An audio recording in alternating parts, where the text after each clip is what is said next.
Madam President, distinguished colleagues, I have the honor to deliver a statement in my capacity as chair of the Security Council Committee established pursuant to Resolution 1533 concerning the Democratic Republic of the Congo.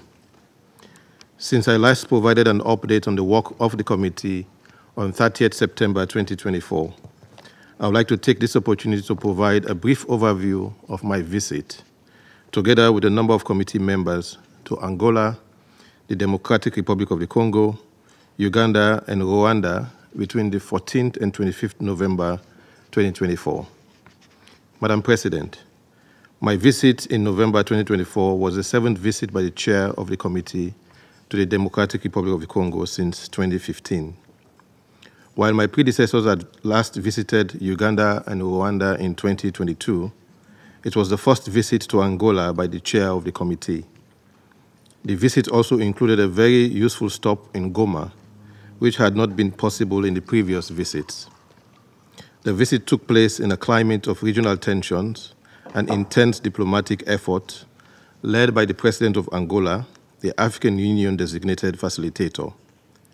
The territorial expansion by the sanctioned armed group Movement the 23rd March, M23, with reported external support, and the establishment of de facto administrative structures in the territories controlled by the group coincided with the report of increased support for other armed groups. In addition, the sanctioned entity, Allied Democratic Forces, continue to pose grave threats to the civilian population. Overall discussions during the visit focused on the impact of the sanctions regime, the work of the group of experts, the Luanda and Nairobi processes, the security situation in Eastern Democratic Republic of the Congo, armed group activities and support networks, the illegal exploitation and trade of natural resources, and human rights violations and abuses, including sexual and gender-based violence and violence against children.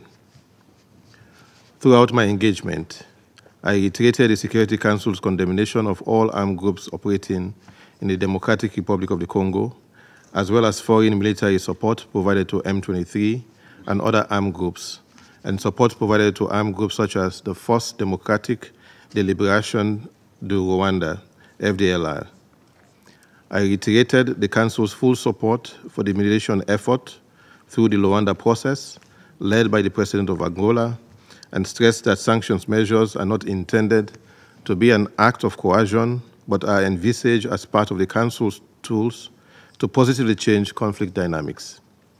I also reiterated the Council's call for enhanced cooperation between all states, particularly those in the region, and the group of experts pursuant to Resolution 2738.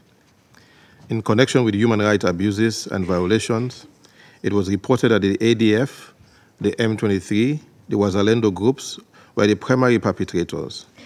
Representatives of civil society organizations and internally displaced persons provided dramatic first-hand accounts of attacks against civilians, killings, and the destruction of villages. They recounted their experience of forced displacement and provided detailed accounts about the grave conditions in the IDP camps, including rampant sexual and gender-based violence, also against children. They also noted that belligerent parties installed positions near IDP sites, as a result of which IDPs were often caught in crossfire. The government of the Democratic Republic of the Congo and some civil society actors expressed doubt about the scope of the current sanctions measures in place, suggesting that they did not target decision makers with the ability to meaningfully influence the situation in Eastern Democratic Republic of the Congo. They also pointed to a lack of awareness and understanding of the sanctions measures, emphasizing the need for public sensitization and communication campaigns in the Democratic Republic of the Congo. Concerning the implementation of the sanctions regime, the government of the Democratic Republic of the Congo acknowledged challenges in enforcing the sanctions measures stemming from the lack of government control over parts of the country. In addition, the Democratic Republic of the Congo authorities and some civil society representatives pointed out that sanctioned individuals move freely in neighboring countries despite the sanctions imposed on them. The government of Uganda reported that it had no information about the presence of sanctioned individuals in Uganda. The government of Rwanda informed that no activity by sanctioned individuals reportedly residing in Rwanda in connection with the sanctioned entity M23 was known to the authorities. Regarding the Rwanda process, I had reports on the harmonized plan for the neutralization of the FDLR and the disengagement of forces, as well as on continued clashes between armed groups despite the 30th July 2024 ceasefire agreement between the Democratic Republic of the Congo and Rwanda. In this connection, various stakeholders throughout the visit expressed support for leveraging sanctions as part of the Security Council's toolkit to accompany and positively influence diplomatic efforts and political processes. On the exploitation of natural resources, various stakeholders in the Democratic Republic of the Congo reported about the systemic extraction, taxation, and transportation of minerals, in particular from the mining site of Rubaya. In Uganda and Rwanda, the authorities informed about their efforts to comply with and implement the relevant traceability and certification mechanisms.